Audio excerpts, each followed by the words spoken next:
پاکستان تحریک انصاف تین اہم ترین جو ملکی ایشوز ہیں ان کے اوپر اپنا موقف دینا چاہتی ہے، اور اس کے ساتھ ہی کچھ ڈیمانڈز ہیں قوم کی طرف سے جو ہم سامنے رکھنا چاہتے ہیں۔ سب سے پہلے یہ ہے کہ جب سے رجیم چینج آئی ہے، پاکستان کے سارے ووٹرز کا اور پاکستان کے اندر رہنے والے، مہنگائی کے اندر رہنے والے،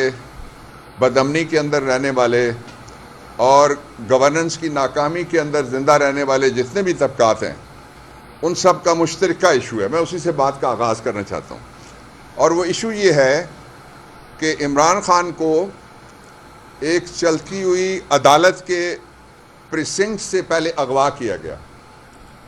اس کے بعد اغوا کرنے کے بعد ان کو حبس بجا میں لے جایا گیا۔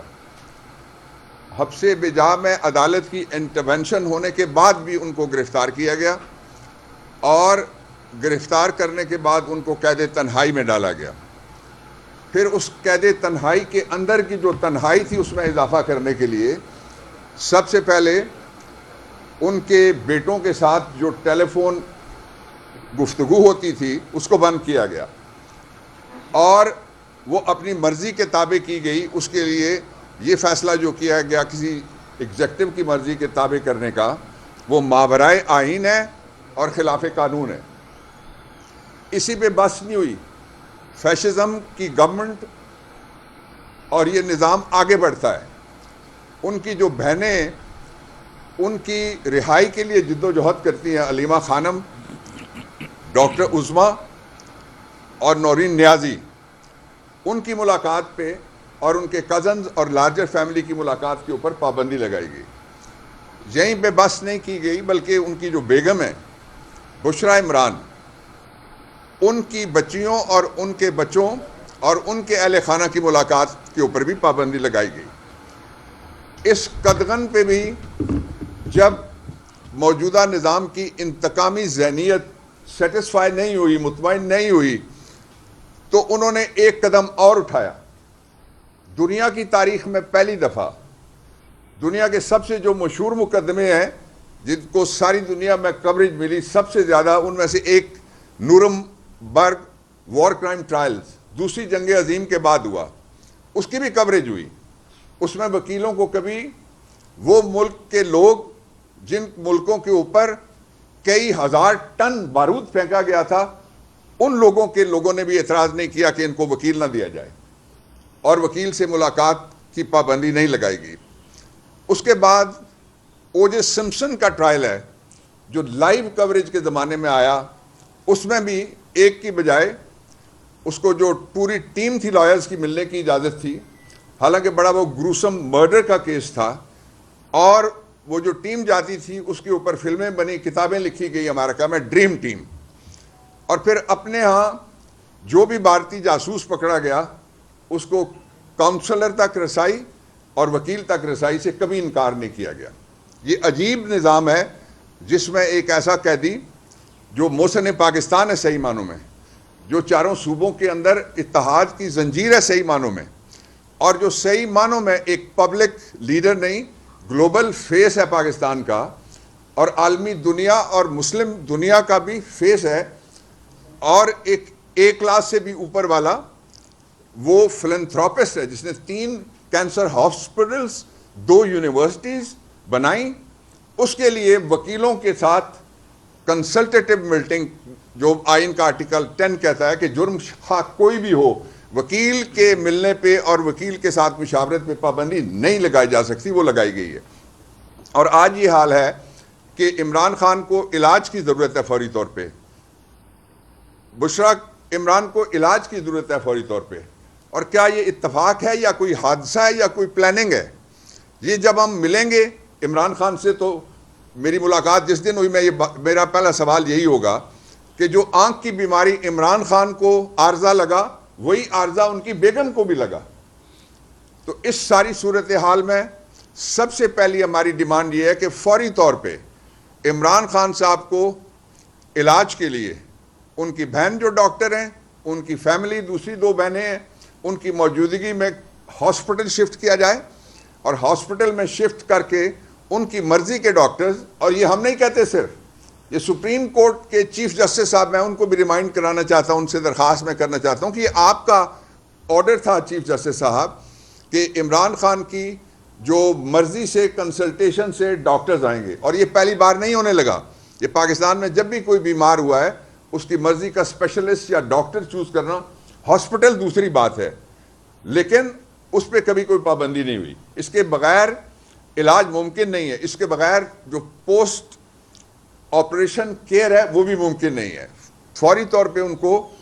علاج کے لیے اسلام آباد میں جو شفا ہاسپٹل ہے، گورنمنٹ 2 دفعہ لکھ کے یہ کہہ چکی ہے، اسلام آباد ہائی کورٹ کے اندر بھی اور سپریم کورٹ آف پاکستان کے اندر بھی، ان کا ریٹن موقف یہ ہے کہ وہاں کے ایک مشہور ڈاکٹر ہیں، ایک وہ جانتے ہیں، اور ایک پنڈی میں ایک ہاسپٹل ہے اس کے ڈاکٹر ہیں، ان کو شامل کر کے، خاندان کو شامل کر کے فوری طور پہ عمران خان کو ہاسپٹل شفٹ کیا جائے اور ان کا علاج شروع کیا جائے.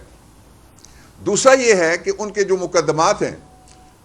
ان میں انصاف ہوتا ہوا نظر آنا چاہیے. یہ پہلے پوائنٹ پہ میں بات کر رہا ہوں.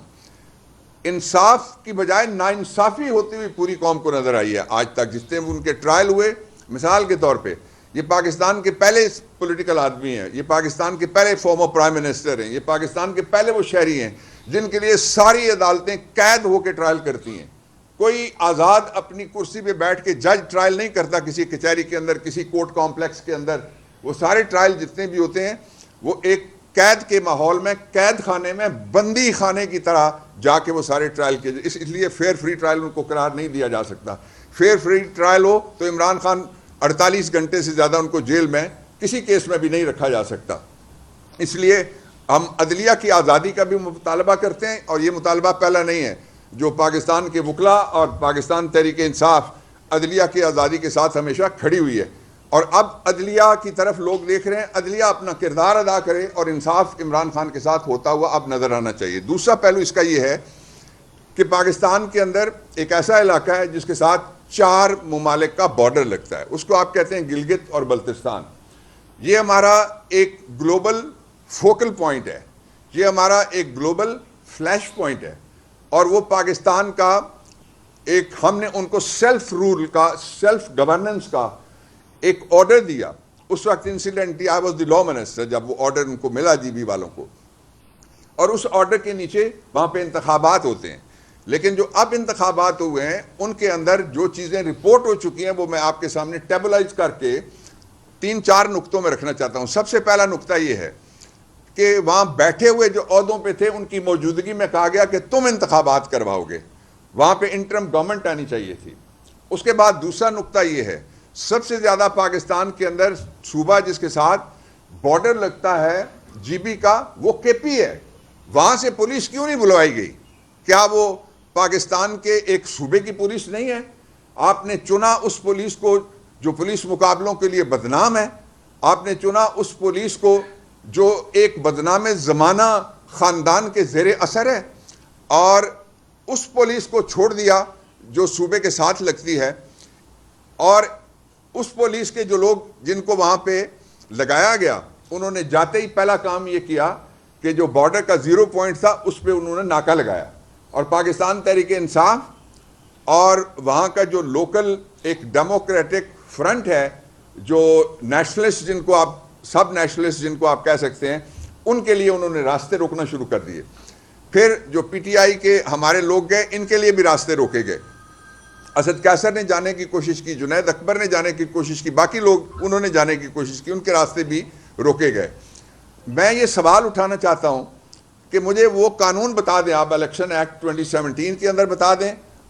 اور الیکشن ایکٹ 2017 بنا ہے آئین کے آرٹیکل 218(3) کے نیچے، اس میں سے مجھے کوئی پروویژن بتا دے حکومت، اور اس کے ساتھ ہی جو الیکشن ہو رہا ہے جی بی کا اس کے قانون میں سے کوئی بتا دیں کہ کسی پاکستانی کے اوپر یہ پابندی لگائی جا سکتی ہے کہ وہ کسی خاص الیکشن میں جانے کے لیے، جو پارلیمنٹیرینز ہیں سٹنگ، وہ الیکشن مہم چلا رہے ہیں. پاکستان میں سرٹیفائڈ کرپٹ اشرافیہ کو سرکاری پروٹوکول کے ساتھ سرکاری سواری پہ بٹھا کے وہاں پہ لے جایا جا رہا ہے. لیکن اس کے مقابلے میں جو لوگ اپوزیشن کے ہیں،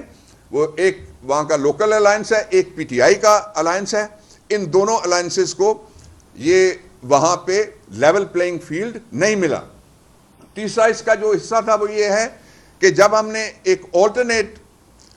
وہاں پہ پارٹی رجسٹر کروائی تو اس پارٹی کو رجسٹر کرنے کے بعد جو میڈیا وہاں کا رپورٹ کرتا ہے وہ یہ ہے کہ ایک واٹس ایپ گیا الیکشن کے کسی ذمہ دار کی طرف سے، اور اس کی وجہ سے الیکشن کے ذمہ دار اوپر سے لے کر جو آر او ہوتا ہے وہاں تک ہیں، اور اس کے ذریعے سے کہا گیا کہ ان کو انتخابی نشانات نہ دیں۔ اب صورت یہ ہے کہ 2 درجن سے زیادہ اپوزیشن کو انتخابی نشانات دیے گئے۔ اس سے پہلے ان کا کپتان چھینا گیا، کپتان سے اس کا بلہ چھینا گیا، بلے سے اس کی سیاسی شناخت چھینی گئی۔ اس کے باوجود بھی ووٹرز جب یکسو ہیں جی بی کے تو ان کو آزاد پولنگ کا حق دیا جائے۔ 8 فروری کا کوئی میگا سکیم جی بی کے الیکشن میں نہیں ہونا چاہیے۔ وہ ایک حساس علاقہ ہے اور اس کے غیرت مند لوگ یہ برداشت نہیں کریں گے ہرگز۔ اور میں یہ کہنا چاہتا ہوں کہ جتنے بھی آزاد ذرائع سے جو سرکاری دسترخوان کے اوپر بیٹھنے والے ہیں، میں ان کی بات نہیں کر رہا، ان کا کوئی نیریٹو کسی جگہ پہ نہیں چل رہا، لیکن جو آزاد میڈیا ہے اس کے مطابق جو سونامی ہے جی بی کے اندر وہ عمران خان کے حق میں الیکشن کو بہا لے گیا ہے پہلے، اور دیوار پہ لکھا ہوا ہے، نوشتہ دیوار ہے کہ پاکستان تحریک انصاف وہاں پہ الیکشن جیتے گی۔ اس کو چوری نہ کیا جائے، اور اس کا چوری کرنے کے 3 نقطے جو ہیں وہ رپورٹڈ، وہ میں آپ کے سامنے رکھتا ہوں۔ پہلا نقطہ یہ ہے کہ کچھ سرکاری صحافیوں نے یہ کہا ہے کہ یہ فیصلہ ہے کہ جو گلگت بلتستان میں پاکستان تحریک انصاف کو الیکشن جیتنے نہیں دیا جائے گا۔ اس کا نوٹس لیں جو وہاں پہ الیکشن کرانے والی اتھارٹیز ہیں کہ الیکشن آپ نے کرایا نہیں ہے، اور کوئی بیٹھ کے یہ کہہ رہا ہے اور اس کی ہمت ہے کہ وہ یہ کہہ رہا ہے کہ نتیجہ یہ ہوگا، یعنی نتیجہ اس نے پہلے سنا دیا اور الیکشن ابھی ہوا ہی نہیں ہے، الیکشن ووٹنگ ابھی جاری نہیں ہے، ووٹنگ ابھی آنی ہے۔ دوسرا اس کا جو نقطہ ہے وہ یہ ہے کہ پاکستان کے لوگ سارے کے سارے جس نے جانے کے لیے کہا وہ سارے وہاں گئے سوائے اپوزیشن کے لوگوں کے، باقی جو جن کو مسترد کیا ہوا ہے، اور وہ جانے والے کون تھے؟ وہ ہارا ہوا لشکر ہے، وہ اپنی سیٹیں آ رہے ہوئے ہیں، اپنی اوریجنل کانسٹیٹوئنسیز آ رہے ہوئے ہیں، وہ اپنا صوبہ آ رہے ہوئے ہیں، اپنا ضلع اور اپنا گھر آ رہے ہوئے لوگ ہیں۔ تو کیا یہ پاکستان کے لوگوں کی طرح یہ مقدر بنایا جائے گا گلگت بلتستان کے لوگوں کا کہ وہاں پہ ہارا ہوا لشکر جو ہے اس کو فارم 47 کے ذریعے سے، اور فارم 47 بھی کئی لوگوں کے منہ سے نکل چکا ہے کہ ہم فارم 47 کے پیچھے لگے ہوئے ہیں۔ اور شرم آنی چاہیے ان اتحادیوں کو جو مرکز میں بیٹھے ہوئے ہیں اس پی ڈی ایم 2 کی گورنمنٹ کے ساتھ، ان کو شرم آنی چاہیے اس بات پہ کہ آپ کا کیا اشر وہاں پہ ہو رہا ہے۔ آپ کے لوگ وہاں جاتے ہیں، جو لیڈر وہ چیخ رہے ہیں، اور اپوزیشن کو تو کوریج بھی نہیں ہو رہی۔ تو میں الیکشن کمیشن سے یہ کہنا چاہتا ہوں، میں دوسری اتھارٹی سے یہ کہنا چاہتا ہوں کہ پاکستان ٹیلی ویژن کا ٹیکس میں اور میرے سمیت کروڑوں لوگ جو وہ پروپیگنڈا ٹی وی دیکھیں یا نہ دیکھیں وہ آپ لے رہے ہیں، لیکن اس کے اوپر اپوزیشن کو کوریج نہیں مل رہی، برابر کوریج، ایک کی کوریج، پیرٹی کی کوریج، یکساں کوریج ملنی چاہیے، اس لیے کہ لوگوں نے ووٹ دینے ہیں۔ اس کا جو تیسرا نقطہ ہے وہ یہ ہے، وہ کل سامنے آیا رات کو، اور جو آزاد میڈیا ہے خطہ آزاد جموں و کشمیر کا، وہ یہ رپورٹ کر رہا ہے کہ وہاں کوئی بلیک آؤٹ میڈیا کا یا انٹرنیٹ کا، آئی ہیو نو کنفرمیشن، اس لیے میں اس سے آگے نہیں جاتا، لیکن یہ رپورٹ ہو رہا ہے۔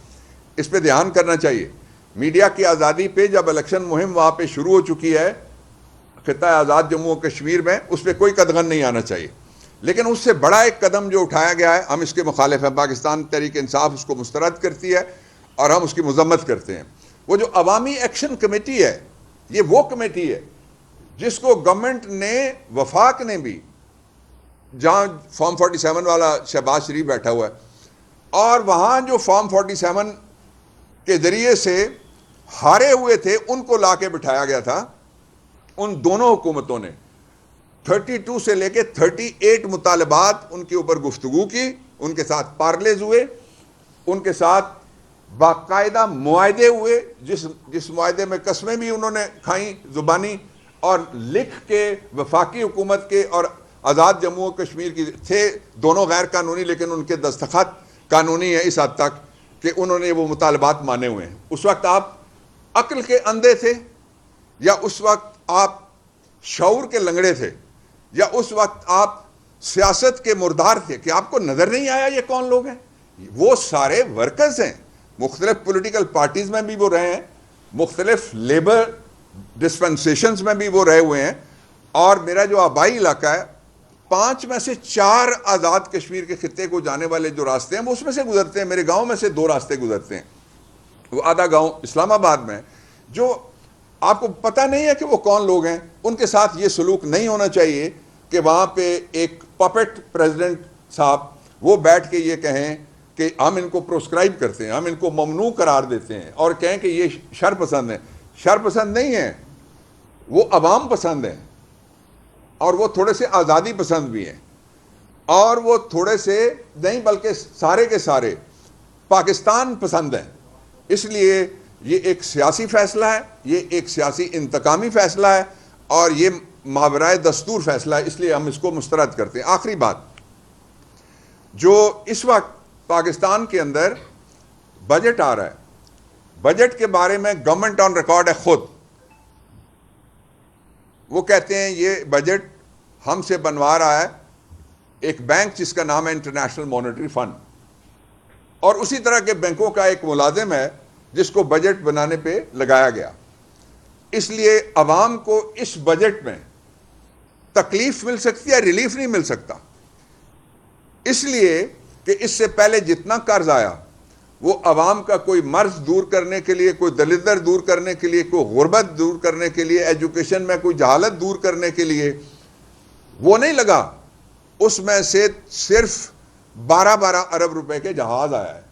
اور وہ سارا ان کے جو فیشنیبل ایک بیکاریوں کا گروہ ہے, ان کے نخرے اور ناز اٹھانے پہ وہ خرچ ہو رہا ہے. فوری طور پہ جو گورنمنٹ سپینڈنگ ہے اس کے اوپر اگر پابندی نہیں لگائی جا سکتی تو ساری دنیا میں ساری زندگی قیامت تک قرض دیتی رہے تو ہم قیامت تک اسی قرض کو کہتے ہیں ویشیس سرکل, کہ یہ بدی کا ایک چکر ہے جس کے اندر ہم معاشی بدی کا اس کے اندر ہم گھومتے پھرتے رہیں گے. اس لیے پاکستان کے لوگوں کو فوری طور پہ آزاد کیا جائے ووٹ ڈالنے کے لیے, آزاد جموں کشمیر کے علاقے کے لوگوں کو آزاد کیا جائے, اور خاص طور پہ جو انتخابات اب چند گھنٹے ان میں رہ گئے ہیں جی بی کے اندر ہونے والے ہیں, ان کے اندر جن کو ووٹ ملیں, جس کے حق میں ووٹ ڈالے جائیں, اس کا نتیجہ فارم 47 میں لکھا جائے, اور جو ووٹ گننے والے ہیں ان کا نتیجہ فارم 47 میں نہ لکھا جائے. میرے ساتھ 2 ینگ ایم این ایز ہیں اور علی بخاری ہمارے آئی ایل ایف کے سیکرٹری, ان سے میں کہتا ہوں کہ آپ باری باری بات کریں. پہلے آپ. جی بسم اللہ الرحمن الرحیم.